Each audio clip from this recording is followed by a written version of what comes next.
Toda la materia contenida en el universo se deriva de las mismas partículas elementales, así como todas las casas y edificios de una ciudad están hechos de ladrillos de barro. Desde la espesa densidad estelar hasta la volátil vibración de los gases, desde el suave tejido de las hojas de una planta hasta la rígida piel de un elefante, la materia solo varía de forma y consistencia.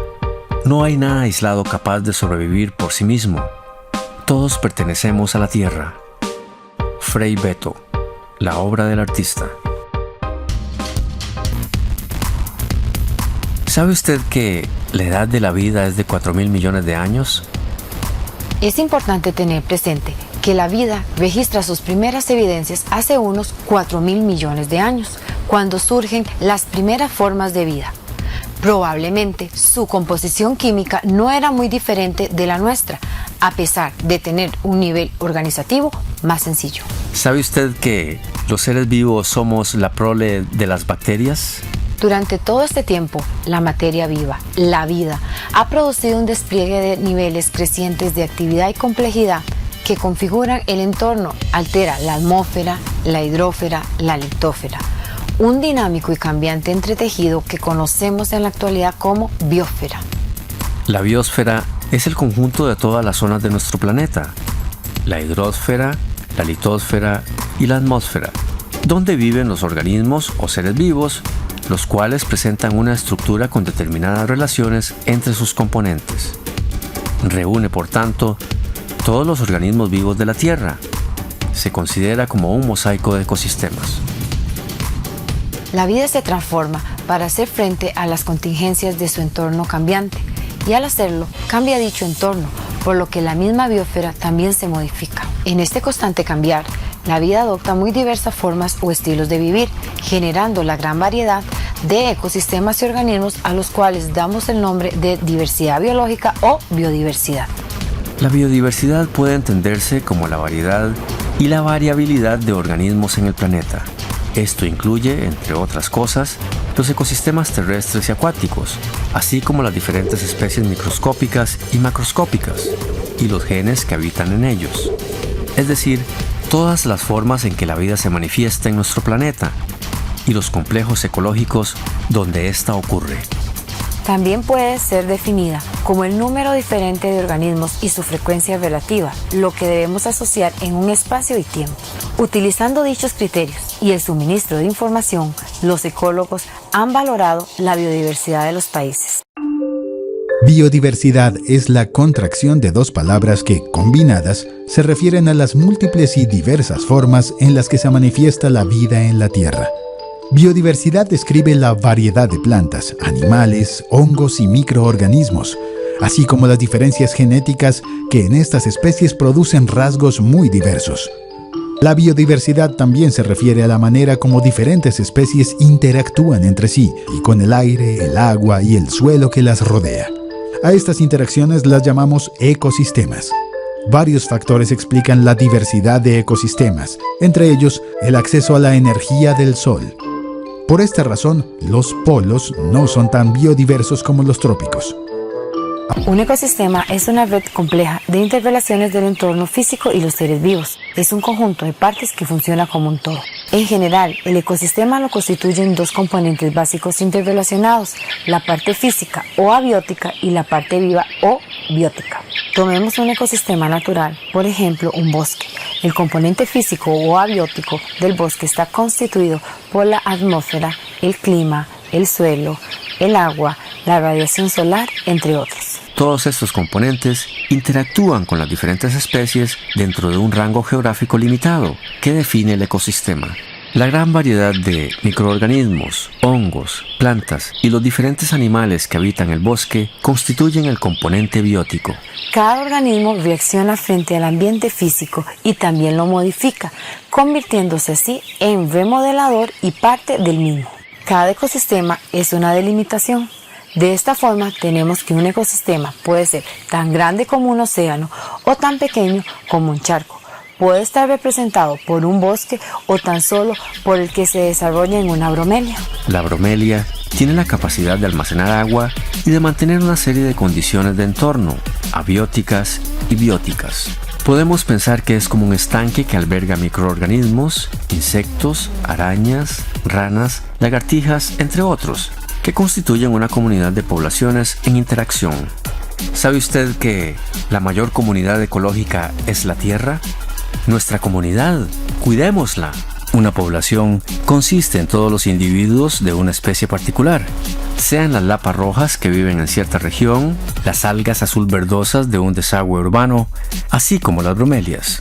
Es importante tener claro que el conjunto de poblaciones genética, reproductiva y ecológicamente aisladas en un tiempo y espacio representan una especie. Las poblaciones interactúan entre sí de tres maneras. Primero, pueden competir con otras por recursos limitados. Segundo, una población puede depredar a otra.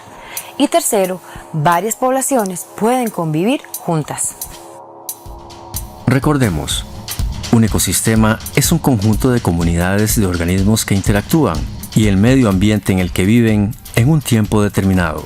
Una comunidad es un conjunto de poblaciones que viven juntas interactuando en un mismo lugar y tiempo. Una población es un conjunto de individuos de una especie que interactúan en un mismo lugar y tiempo. Tenemos al menos dos aspectos a considerar como necesarios en las definiciones. Tienen que ver con determinar un espacio y un tiempo en el cual ocurren las interrelaciones entre la fase biótica y la abiótica. Es importante reconocer que entre los niveles de organización ecológica muchas veces no encontramos la subdivisión de individuos, dado que ningún individuo puede vivir aislado. Dependen de la existencia de otros individuos para su alimentación, su reproducción y cubrir otras necesidades. El concepto de nicho ecológico incluye el hogar físico del organismo o hábitat. Por ejemplo, el hábitat de la lapa roja es el bosque tropical. Dentro del hábitat también podemos incluir todos los factores abióticos necesarios para la sobrevivencia, como la temperatura, la humedad, el pH del agua o suelo, el tipo de nutrientes del suelo y el grado de sombra del suelo, entre otras. Además, el nicho ecológico comprende todos los aspectos de su propio estilo de vida, de cómo obtiene el organismo su suministro de energía y materiales. En el caso de la lapa roja, alimentarse de frutas, flores, semillas u hojas, o sea, el papel u ocupación del organismo dentro del ecosistema. Entonces podemos definir que el nicho ecológico es el hogar físico del individuo. Incluye el hábitat y el papel u ocupación del organismo dentro del ecosistema.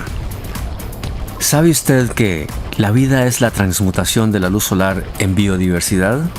Para establecer la base del nicho ecológico de una especie, debemos considerar las tres formas básicas de obtener la energía y los materiales o niveles tróficos. Estos son, primero, transformando la energía solar en energía química. A este tipo de organismo se le conoce como productor o autótrofo, el que se alimenta solo. Generalmente se refiere a organismos fotosintetizadores. Segundo, los que se nutren obteniendo la energía y los materiales a partir de un productor o autótrofo. A estos se les conoce como consumidores o heterótrofos, el que se alimenta de otro. Los heterótrofos se pueden clasificar en herbívoros o consumidores primarios y en carnívoros o consumidores secundarios. Por último, los que obtienen la energía y nutrientes por descomposición de la materia orgánica procedentes de los productores y los consumidores. A estos se les denomina descomponedores.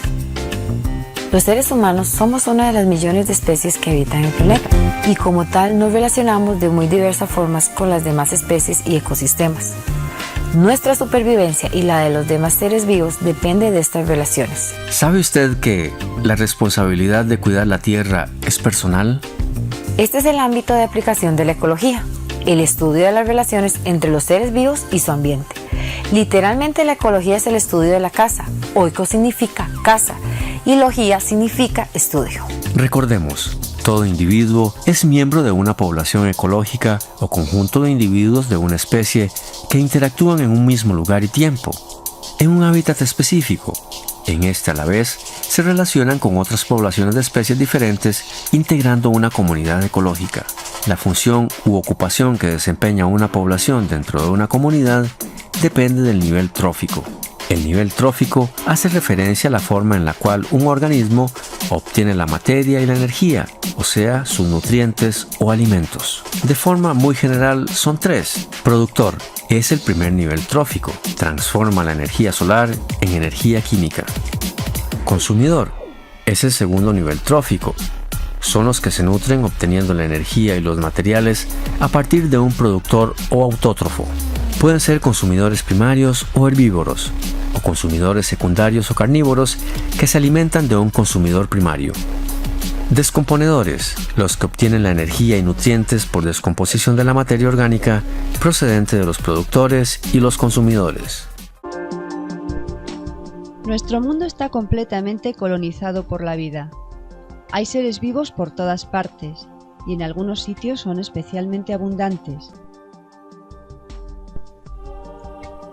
Podemos definir la biodiversidad como el número de especies que habitan en un lugar determinado. ¿Cuántos seres vivos distintos habitarán en nuestro planeta? La respuesta no es sencilla, ya que la diversidad de seres vivos que habitan en el planeta Tierra es enorme. Se cree que el número de especies existente puede llegar a ser de 30 millones o incluso más. En realidad, el número de especies de la Tierra debería coincidir con el número de especies a las que la ciencia ha puesto nombre. Pero los científicos, de momento, solamente han sido capaces de ponerle nombre a 1,5 millones. El resto están sin catalogar, lo que equivale a decir que no se conocen. Esta cifra de 1,5 millones incluye a todas las especies conocidas pertenecientes a cualquiera de los 5 reinos de los seres vivos: animal, vegetal, hongos o alguno de los 2 reinos de microorganismos, los moneras y los protistas.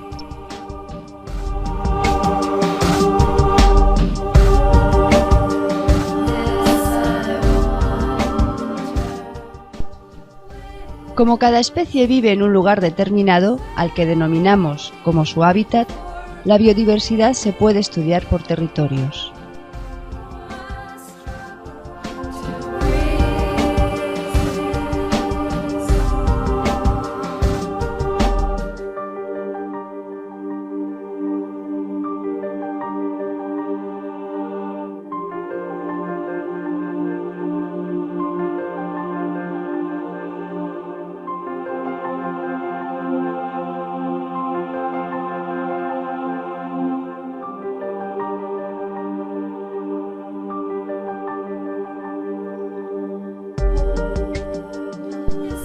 Así también, la biodiversidad es el número de especies distintas que viven en un área determinada.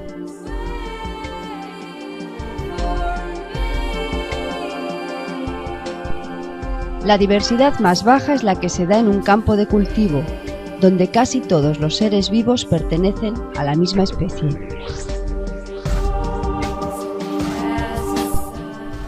Por el contrario, la mayor diversidad sería la que se da en un parque zoológico, donde muchas especies distintas comparten una pequeña superficie de terreno.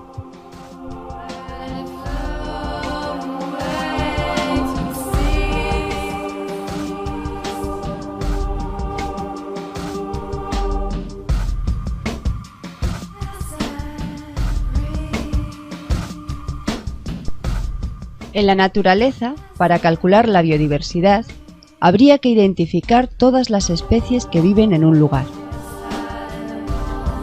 lo cual exige tener conocimientos de taxonomía o clasificación, por lo menos a nivel de grandes grupos. Por ejemplo, conocer los insectos, probablemente el grupo con mayor biodiversidad. Como es casi imposible identificar todos los seres vivos de un lugar, la biodiversidad se puede estudiar por grupos o categorías taxonómicas. Salvo en estudios muy específicos, los cálculos de biodiversidad se suelen referir a grupos del reino animal o vegetal, o como mucho al de los hongos. En el caso de los animales, la biodiversidad más fácil de estudiar es la de mamíferos, ya que suelen ser grandes, no suele haber mucha variedad y además no se esconden demasiado.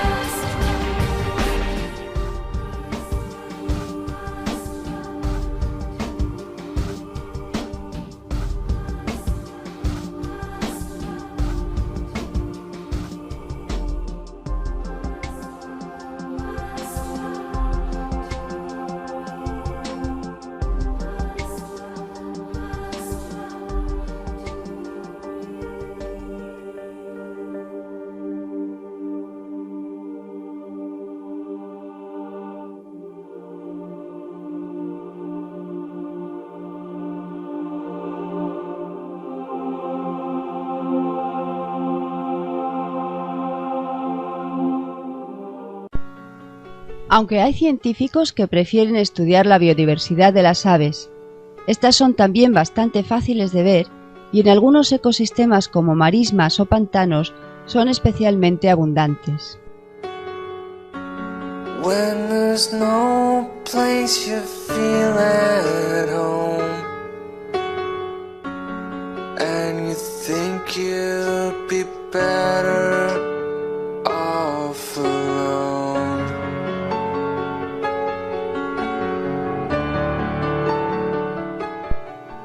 De hecho, hay muchos aficionados a la naturaleza que consideran el birdwatching, la observación e identificación de aves, como un hobby.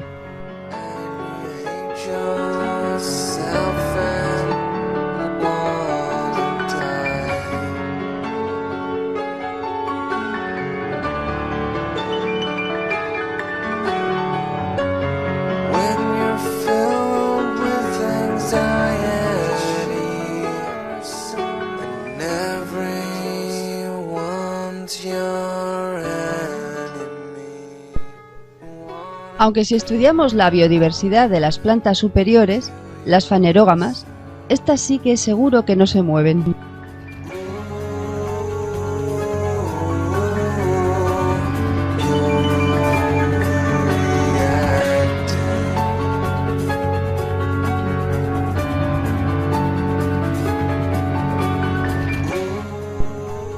El problema es cómo contar todas las especies que viven en un lugar. Para solucionarlo, nos vemos obligados a utilizar una técnica estadística denominada muestreo. Realizar un muestreo es contar los ejemplares que hay en una superficie pequeña o a lo largo de una línea y hacer un cálculo estadístico de la biodiversidad de toda el área.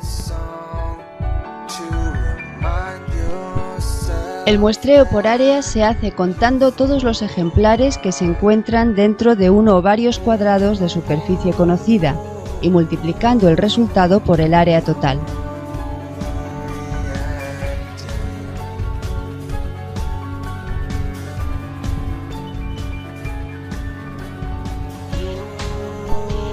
El muestreo a lo largo de una línea se denomina transecto y consiste en contar todos los ejemplares que encontramos a lo largo de esa línea.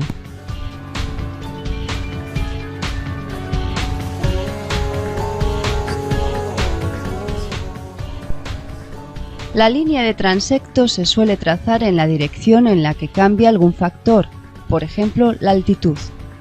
Así, recorreremos un valle de manera transversal, subiendo por sus laderas.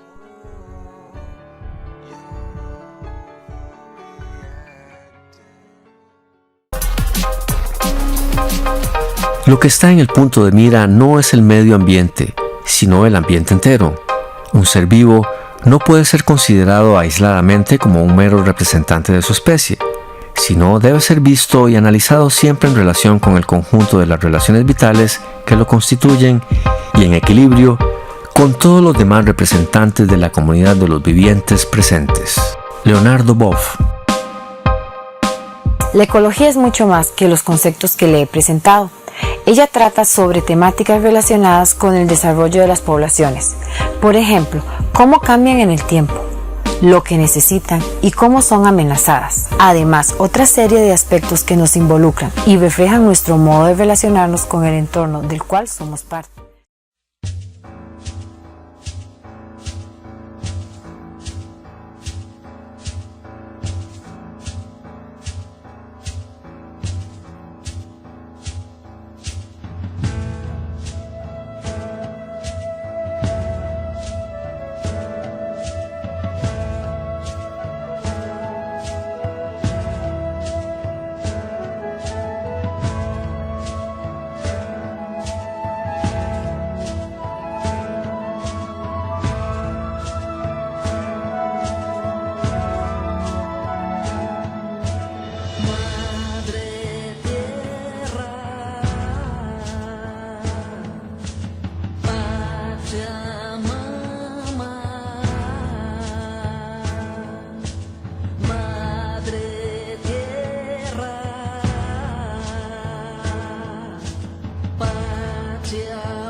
La madre tierra me calienta, la Pachamama me alimenta, la madre tierra me calienta, la